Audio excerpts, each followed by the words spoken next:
Good evening.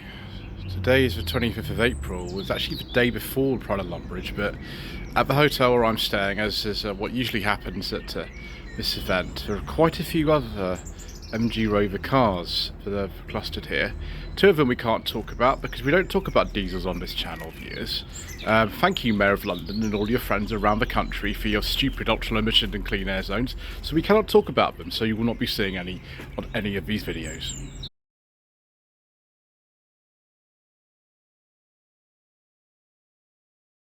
If you don't like that, then, well, turn the video off and go and watch Project Nigel or something like that. Right, those of you who are still here, we'll start off with this MG ZS 180 here, which, you know, is looking rather, well, special. Purple badge and black wheels and things like that. Very late one, actually. Obviously, the whole company went under in April 2005, so this year is the 20th anniversary of the end of MG Rover, which is sad. I mean, I've owned several MG Rover cars myself. I've actually borrowed one, which we'll look at in a moment, for this weekend. This pair of, I think it's Firefrost, these two 2005 ZS 180s. They're both from the Republic of Ireland. As you can see, they have the 2005 plates on them. I think we have seen these before. Unfortunately, last year, of course, Pride of Longbridge got cancelled, but I was able to move my hotel booking forward the whole 12 months, and so that's why we're here. A lot of people do stay at this particular hotel. I'm not sure which one I prefer. The only weird thing about this one is that the exhaust isn't coming through the bumper. Is that what's normal? I don't know. Bit of a strange one. Anyway, late special edition, this one. This is I think 2045 TF Spark. I can't remember what engine these had. Maybe it's a 135, I don't quite remember. This is towards the sort of end of the production of the original MG Rover era TFs. Obviously, production restarted in 2008 at Longbridge under Nanjing Automotive, and they had a slightly different engine called the N series. Another one here, Sunspot, I think the name of this one. Come from Scotland. These aren't particularly motorway cars. I've driven actually one of these here myself today, and I don't think they are. So anybody who drives that some distance is doing quite well. And we've got another ZS 180, Birmingham Fleet Plate, excellent. And it is a V6 as well. That's sort of the owners put on there in the grille to help identify it. Some of them say ZS 180 down there, but not all of them do. And this one's got the big wing on it. You could have the small spoiler, as you can see on the two Firefrost cars over there, or you could have the big spoiler, or both. It's up to you. Yeah, one of them I drove in 2020, I think it was, actually was this colour. It's many, many years since I've driven one of these, and it was quite quick. There's a couple of people who've driven quite a long way to be here. This Mini, for example, has come from Belgium. It's quite a late one. It's definitely a Mark 7. I wonder if it's a Coupes Sport or something. No, there's no indication of it. Interesting way that they identified the dealership in Belgium. There you go. The Rover logo there. Can't remember what colour this is now. It's not as many cars actually here as last time normally when I stay at the hotel. I don't know why that is, but never mind. And then we've got this Rover 214 Cabrio, which has come all the way from Germany. A class of its own. This still has the older dash in it. Weirdly, it says 214 aside, but it's got an automatic gearbox in it, which doesn't really make any sense because the 1.4K series was never available with an automatic gearbox in any Rover, I don't think. So it's probably a 216 with a Honda engine, but had a 214 badge on it, which is really, really strange. I didn't know what's going on with that at all. So my friend Dan, who will be heading up the HPR photo stand tomorrow, obviously you'll see it in the video pretty much instantly anyway, but he's lent me this. This is a 2005 TF 160 in this shade of blue. It's called Chagall is the name of this, after Marc Chagall, the artist. You can see actually that the wing mirrors are a slightly different colour. That's a trophy blue mirror cap, but he's got to the right one. It's just a question of fitting at some point. So it doesn't quite look right, but they're quite similar colours. I don't know if I prefer, actually. I think I prefer the Chagall. So we'll be doing an episode of No Budget Reviews on this particular car. And actually it's for sale too. We'll have to take a closer look at it at some point soon. But yeah, There we go. We've got one other car to look at in this car park, and then what we'll do is we'll jump forward to tomorrow.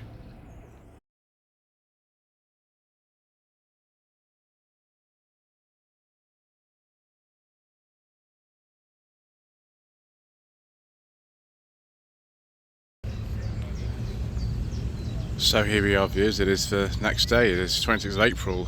I don't know where we're going to start in this. It's a huge event. But we might as well start here. This is one corner of the side. This is a 2002 Rover 45 V6 Connoisseur.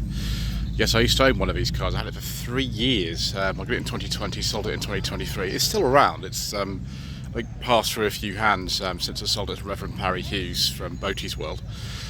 This is a slightly earlier car. It's actually got the different dials in it, so I think this is the car with a different engine management system in it. Lovely colour. Still got the pre-project drive seats in it. You could get a rear spoiler for these, and this car actually has them. Now, 45 V6s are exceptionally rare cars. There are about 40 on the road at the moment, and that number, unfortunately, every year seems to be decreasing. I love the colour of this, actually. So yeah, we've got the slightly earlier interior. Mine had white dials in it. This is black dials. Overall, though, it's very similar. Next to it is its sort of cousin, really, a ZS180. This is a facelift one. 2005 to 6 registration. It's registered after the company went under in April 2005. So you've got the large wing on here.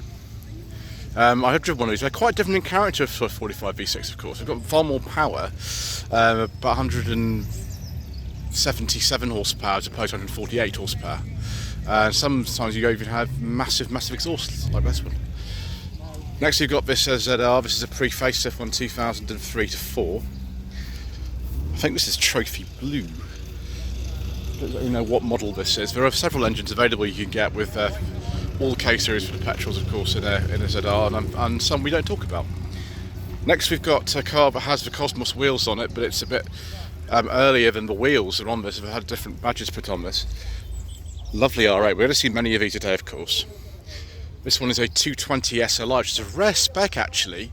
Not that common. This is towards the end of production. This is a 1995 registered car, which is very nice. Earlier one here, 216 GTI, probably one of the last of the 216 GTIs, because later on they were sort of 220 GTIs and things. This will be about 1993, I think. This is after the first kind of mild nip and tuck they had. They had two of them.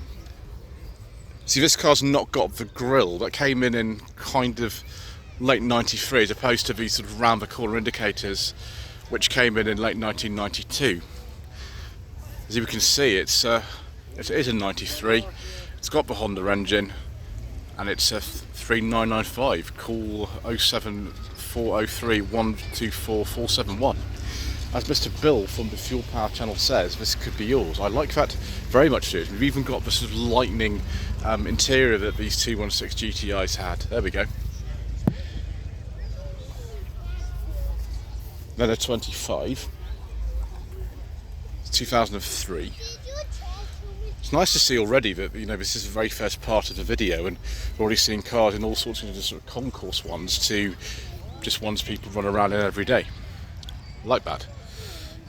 But we've got an Austin badged, we call them minor commercial. Well, these days they're just called minor vans. They were called different things back in the day. You know, 600 weight, 800 weight, things like that. This is a very late one. It's a 70 to 71. And in 68 they introduced the Austin badges on these alongside the Morris badges because they wanted to replace the A35 vans. And then we've got another 25. 2004, immediately before the facelift, probably a 1.4. Most of them were really sort of standard ones like this. And then an MG6, probably the TSE model. I've driven a few of these actually. I did think of buying one years and years ago, but I never did actually. A friend of mine used to own one of these as well. Yeah, it had the 1.8 turbo Cavacci engine in it, I imagine. Which apparently they don't blow head gaskets. Apparently so. Something of an earlier thing. It's funny, these are similar in size actually. This ST1 and an MG6. Though that's from about like 2012 or something. This is from about 1986. It's a very late SD1 this. It's I think a 2600 Vanden Pla. Yes it is, it has 2600 badging, but this was one of the last variants that were available when they were discontinued back in 1986. Next to it we've got something a bit more powerful. We've got a 3500 here. I think this is Moonraker Blue actually. I've driven one of these. I'm pretty sure this looks like a Vitesse as well. Is it a Vitesse? It's another Vanden Pla EFI. Oh my gosh, you've got the leather interior.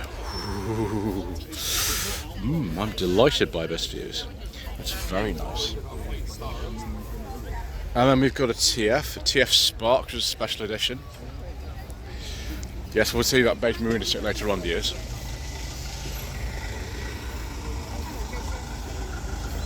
And then we've got something that we can't talk about with Simone driving it, which he knows about, that's fine.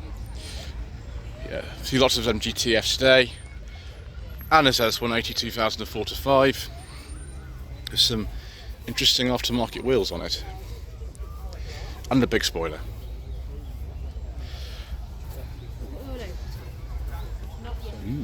Very nice. V6. I wonder if it's a 2.5. Yeah, it looks like it. We've got the body colour sill, so this is a very early Longbridge car. It's not a Cowley car, but it's a 2001. It's probably something like a Connoisseur SE. And we've still got the torpedo badges. We've still got the badges there as well. So it's before Project Drive took many of those things away. A very nice 800 as well. 1999 plate, so one of the last ones actually. That's about when production was finished. Would you like to have a look in the car? Well, just a second. So yeah, what is that? Sterling or something, or Vitesse? Let's have a look inside this interior. Ooh, it's a very nice green. This. Look at this. Oh, it's a manual. Very nice. Thank you. I recognise you from YouTube. Yeah, I'm going to get that a lot today. Thank you very much. Right, MGB GT. So nice you've actually got some variety of this row we're going down today. We haven't just got one type of car. We've got many. Fishmouth grill, 71 approximately, that would be. Oh, another thing for sale. It's the 200 Cadbury, a late one actually, with the Rover R3 dash in this. Be about sort of 1997, 1998, with a K-series engine. But I've driven one of these. It used to belong to Mr. Richardson from Furious Driving, the one I drove. He's known as Quentin. This will probably be a 1.6. Most of them were at the time. Then more Rover 45 action. It's 2002, this one. Some garage plates on it, this. Ooh, a beige leather interior with wood. I do like a nice beige leather interior, viewers. Yeah, it's not a V6 or anything. For one thing, the V6 is never available with a manual gearbox, so that's just like a 1.8, so probably a connoisseur though. Next, we've got this 3-door R8. Those wheels are off like a late, gosh, I don't know, but they're actually off, I think, an MG, something like that. One of the very later MGs. So look at this engine, which has clearly been sort of modified. Ooh, it's got a T-Series turbo air. That'll be fast, viewers. If that's a genuine, like, 220 GSI turbo or something, that'll be very rare. And we've got one of these earlier MG3s. This would have been actually built down the road from a knockdown kit, actually, this 2014-15 MG3. Yeah, this will be a style. Let's have a look at the seats. Is this a Style Plus or Style Lux or something? Yeah, it's a Style Plus or a Style Lux because of course these part leather interior. Interesting colour scheme. I think that's standard actually. Very early MG6 here, 2011. This is actually when they came out. They were on 11 plates, the very first of them. And then we got the interesting here. This has had some modification because you just got a plastic cover on this turbo. Someone's actually kind of probably put a different engine or something in there. didn't like that originally. Then an MGF from the year 2000. Doesn't trip over anything here, viewers. This is the Steptronic one. That's rare. Right, let's go on to the next row. Actually, otherwise I won't be able to do this systematically at all. The Edmund Street Classic Car Club with a personal plate. Interesting.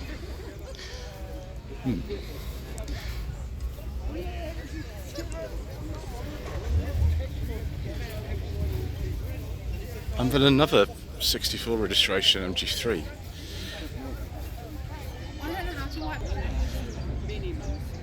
Just had John News from Summit Garage come and say hello. Hopefully I'm not interrupting the proper filming that's going on here today. Someone's put different wheels on this MG3. Those aren't standard at all. I wonder what specifications. Again, it's one of these Longbridge assembled ones.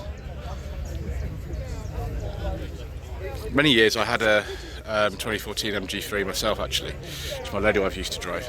It's a black one. Then they're late 75. Now we've got to be very careful with these. Oh, the V6. Okay, that's all right. The beige leather interior as well. Yes, that's fine, dears. But there are lots of these we can't talk about today, so we should be checking rev counters very carefully, so we don't talk about things that we're not allowed to discuss. Interesting colour on this one. Ooh, this is another 2-litre V6. It's the same engine as an A45 V6. This is a Coupes built one as well. It's a 2000. I don't know what the name of that colour is, but that's rare. Very rare. Right. Hold on a second here, viewers. Let's just see what else we've got here. As I suspected, viewers, we can't talk about that particular car, so we're going to move on to the Streetwise, which we can talk about. There wasn't really a facelift of these. They sort of had some changes, but because they were only made from, I don't know, 2003 to 2005, there wasn't really any point having a facelift. So a little Streetwise. There's actually not that many of these left. I have driven one of these a couple of years ago now. I don't know what specification that one particularly is. It's not the base one, which didn't have alloy wheels at all. And then right next to this, mine 1000. This will be, gosh, about 1960, something like that. So around then. It's very nice. And then we move on to a car from the British Cars and Forecourts group. I imagine this is something like a ZT190 2002. I think I've seen that car before somewhere. The late pre-facelift 45, 2004. Facelift occurred, I think, April 2004, I think it was, with these. Okay, I'm not sure what specification this would be. Relatively high one though. Right, I can see we're skipping that one, so we're going to move down here. What are these things? Forward control. Do these have petrol engines in them or not? I don't actually remember. We'll go down here and then we'll have to inspect this one carefully again. Right, viewers, we'll have a look at this early MGF instead. 1995 and 1996. This is a really early one actually. It's got all the features of the early cars.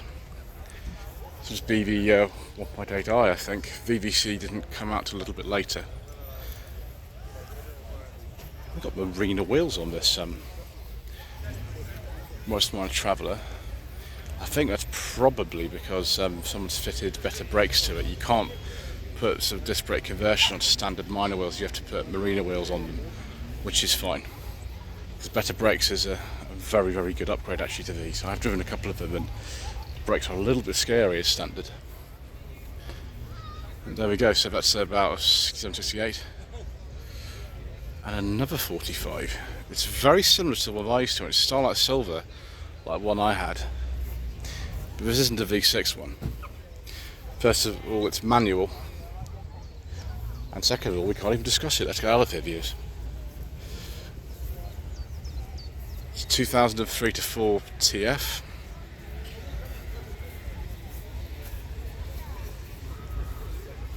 There's a lot of TFs here today, viewers, which is understandable, really.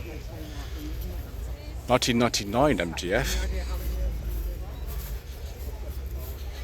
think it's just on the sort of cusp of when we changed over to the Mark IIs. Hello, Bertie. Another 2600 Vanden Plas from sort of 1984-85.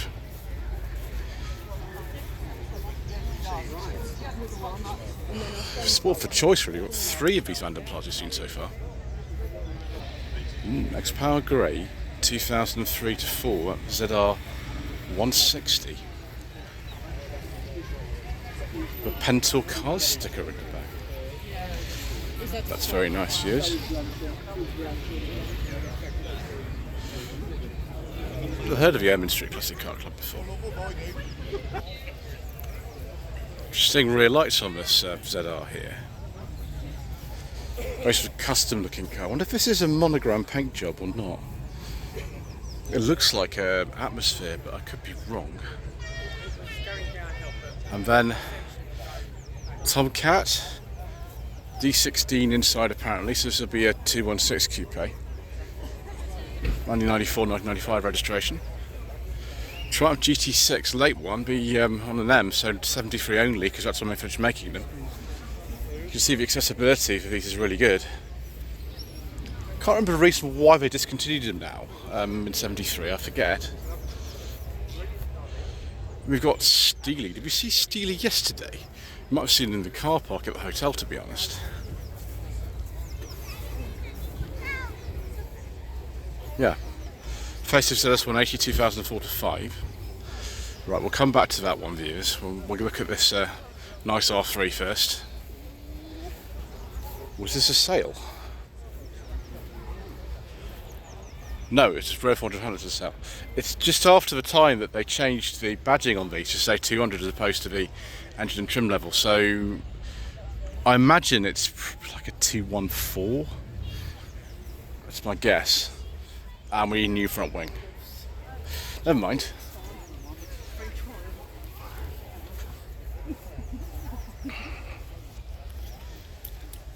(1976-1977) MG BGT with some interesting seats in it. 77. There we go. Excellent. Skipped a few, and we're on now to this late Princess 81-82 registration. Production of these finished, I think, in 81 in preparation for the Ambassador coming in. If it was March 82, those came in. This one is a 2-litre HL. Very 70s looking car, though it's a sort of 81-82. It's very 70s looking. Particularly with this sort of colour combination. And look at this interior. That is just absolutely amazing.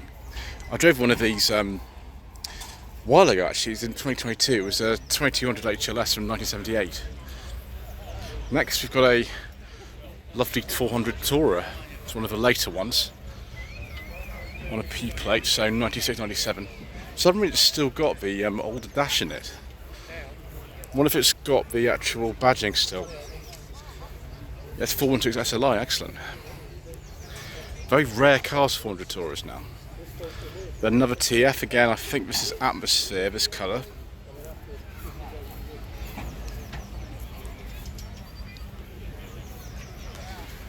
And then a late ZR.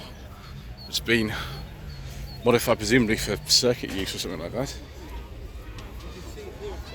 2005. Next to this, rather nice P6. I think that's a 2200, isn't it, from sort of 73, 74. I don't know whether my car. Here we go. It's only really a small. I think this is an MGF trophy. It's in trophy yellow. Normally they used to say, but maybe this car doesn't. There we go. We got this customised 75. I've seen this many times before. It's in 2001. It is actually a petrol one too, so we can discuss it. That is just absolutely and utterly extraordinary. It's owned by a chap called Solomon, this car. And I think it's brilliant. It's just fantastic. Oh, fantastic. Look at this. 81-82 Mini Metro.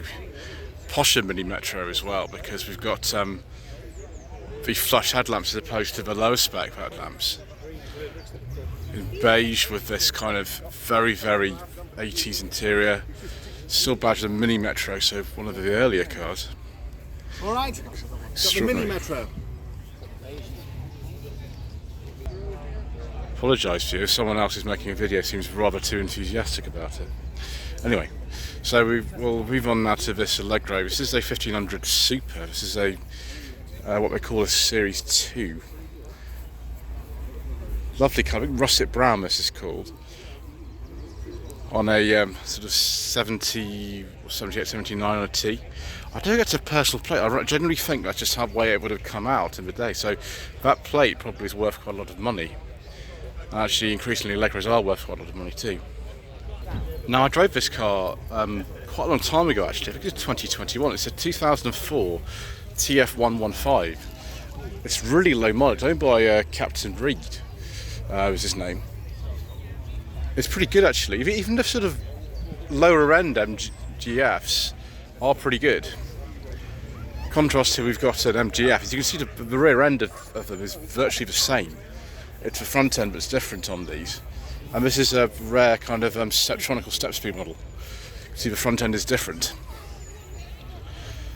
Yeah, it's from 2001. And then we've got another MG6. As far as I know, I've seen this one before. Personal plate on it. It's about 2013, I think, this particular car. And it is the 1.8 turbo Cavacci engine. It'll be a TSE, I think, that one. Another Rover 25, 2002. It's still got the older gear lever in it and probably the older gearbox in it, the R65. Then another Rover 3500 SD1. Let's have a look. 1983 automatic. That's the SE model. Very nice. So you've got an early 75 here, 1990,000 plate. Cali-built car, black sills, you can see here. I'd like to think this is a V6, but I'm not exactly sure actually. This is a 2.5 litre V6. Brilliant. Contrast that with this one here, which is a 2002 to 3 Longbridge built car. You can see we've got bollar coloured sails. Still a 2.5 V6 and an automatic. Looking rather nice. Look quite well because we've got another V6 powered car of this shape as well. This time it's a ZT190 from 2002 to 3 with some interesting wheels on it. It's a manual, of course. The only automatic ZTs I think that were really available tended to be the 120 perhaps, and definitely the 180. This is actually what I've come in today. This is a 2005 MG TF 160 that's been lent to me by Dan, who has a large collection of MGs and Rovers. This is actually a Chagall blue. It's a monogram colour and it's actually for sale. I've got to move the car a little bit to the actual stand I'm supposed to be on, so once I've done that we'll have a look at it maybe a bit later. I have started to film an episode of No Budget Reviews on it as well. And this is what this car looks like. This is trophy blue. You can see the difference between Chagall blue here and trophy blue here. They are slightly different colours. This one will be a similar age to the other one. Someone's done something to the interior on this one.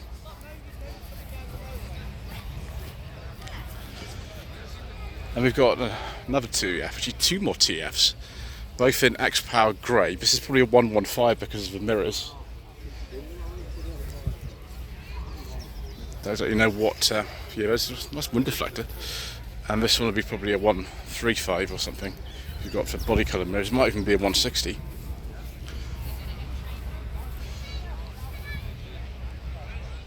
And then of course if you want to take your MGF rallying, you've been to a Land's End trial, this is what you do, you raid all suspension and things. So there we go. Oh, there we go, there's a good photograph there. Anyway, I think that's it for this first part.